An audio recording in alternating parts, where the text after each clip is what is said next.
गौ माता के सम्मान में હું હિતેશ મોદી, બજરંગ દળના રાષ્ટ્રીય યુવા અધ્યક્ષ, આજે મહેસાણા ખાતે ગુજરાત પ્રદેશના અધ્યક્ષ એવા દિનભા હવેલીના નેતૃત્વમાં આજે મહેસાણાની અંદર ઉત્તરાયણ પર્વ નિમિત્તે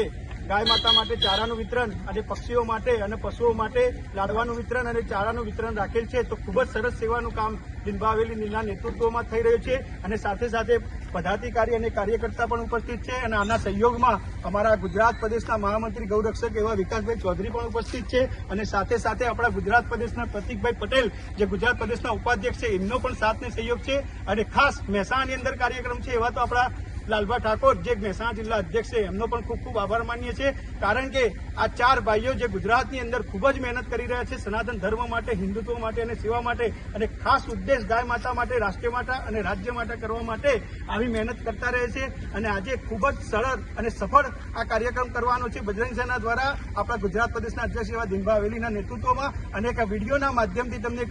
બીજો પણ એક ખાસ ઉપદેશ આપવા માંગુ છું કે 22 જાન્યુઆરીએ આપણા અયોધ્યા રામ મંદિરના 1 વર્ષ પૂર્ણ થાય છે પ્રાણ પ્રતિષ્ઠા મહોત્સવનું. તો દરેક સનાતન હિન્દુ ભાઈઓ પોતાના ઘરે દીવા પટકાવે અને હનુમાન ચાલીસાના પાઠ કરે અને સાથે સાથે પોતાના છત પર એક ધજા આપણી ભગવાનની ધરાવે, કારણ કે પ્રભુ શ્રી રામ આપણી જાન છે, ભગવો આપણી શાન છે. તો એના લીધે આપણે દરેક જગ્યાએ ગુજરાતના દરેક સનાતન હિન્દુ ભાઈઓ 22 જાન્યુઆરીએ આપણે ખૂબ જ સરસ વિશાળ કાર્યક્રમ અહીંયા એમના સ્થાને દિનભા હવેલીના નેતૃત્વમાં કરીશું. હનુમાન ચાલીસાનો પાઠ બી કરાવીશું અને સનાતન ધર્મના લગતા પણ એક કાર્યક્રમ ગોઠવીશું. તો ખૂબ ખૂબ આભાર ને ખૂબ જ સરસ આપણી ટીમ ગુજરાત પ્રદેશની અને મહેસાણાની ટીમ કાર્ય કરી રહી છે. તો દરેક આપણા કાર્યકર્તા અને પદાધિકારીઓનો હું દિલથી આભાર વ્યક્ત કરું છું કે આટલું સરસ ગાય માતા માટે કામ કરે છે અને આગામી સમયમાં પણ આના કરતાં પણ સારું કામ કરીને બતાવીશું અને સફળ રીતે લોકોને એકજૂથ કરીને નવી ટીમ સાથે અમે બજરંગ સેના ખૂબ જ વિશાળ ગુજરાતની અંદર મોટી કરીશું એવી આશા સાથે જય શ્રી રામ, જય ગૌ માતા.